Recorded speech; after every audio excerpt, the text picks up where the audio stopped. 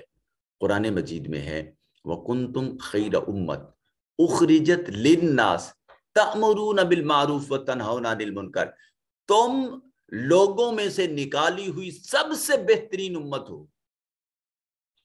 اخرجت للناس، تم اللہ کی پسندیدہ ہو، اللہ کا انتخاب ہو یہ امت محمدی صلی اللہ علیہ وسلم۔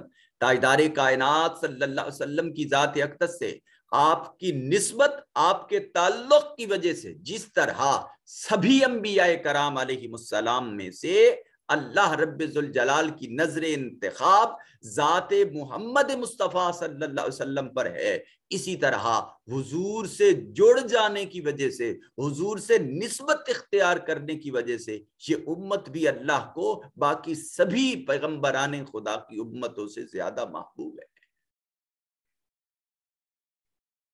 خیر امت، یہ قرآن کے الفاظ ہیں۔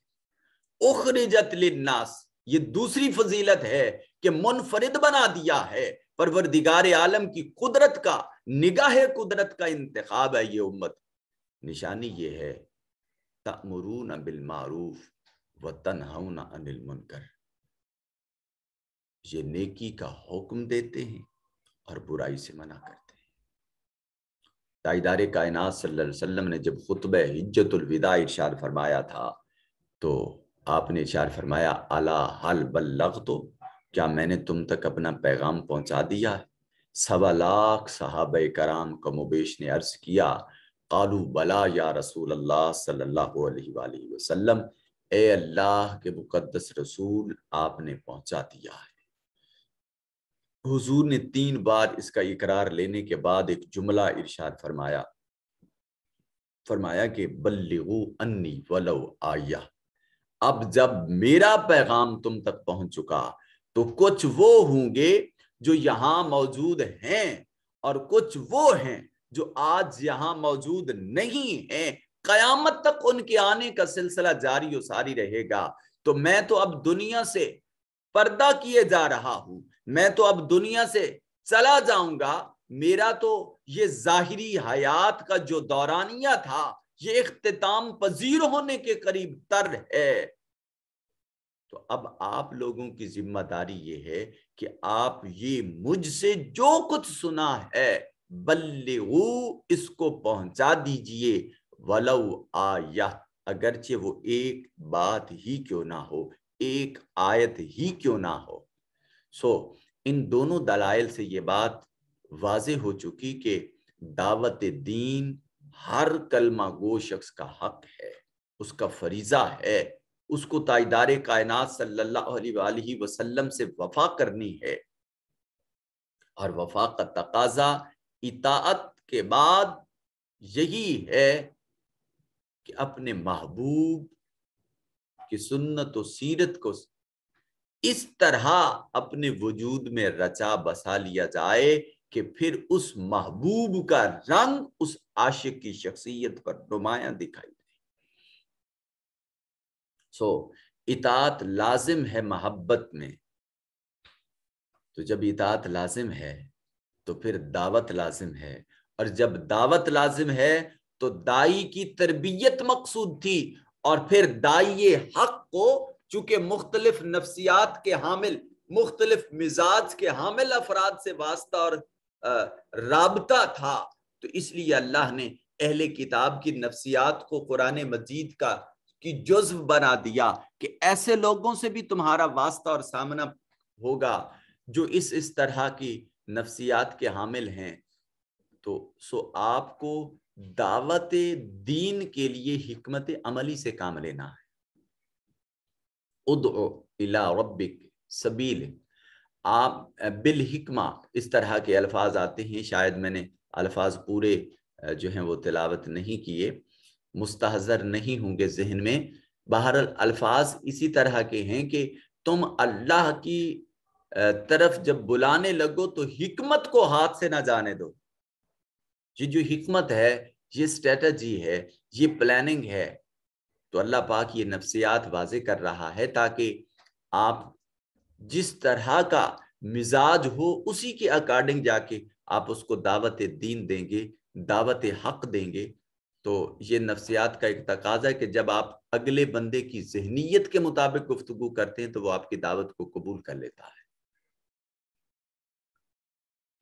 یختص برحمتہ من یشاء، اللہ کریم خاص فرما دیتا ہے برحمتہ اپنی رحمت کے ساتھ، من یشاء جس شخص کو چاہتا ہے، واللہ ذو الفضل العظیم اور اللہ رب ذوالجلال بڑے فضل والا ہے۔ اللہ رب ذوالجلال بڑے فضل والا ہے، جسے چاہتا ہے اپنی رحمت کے ساتھ خاص فرما دیتا ہے۔ آج کے سبق کا یہیں پر اختتام کرتے ہیں، اور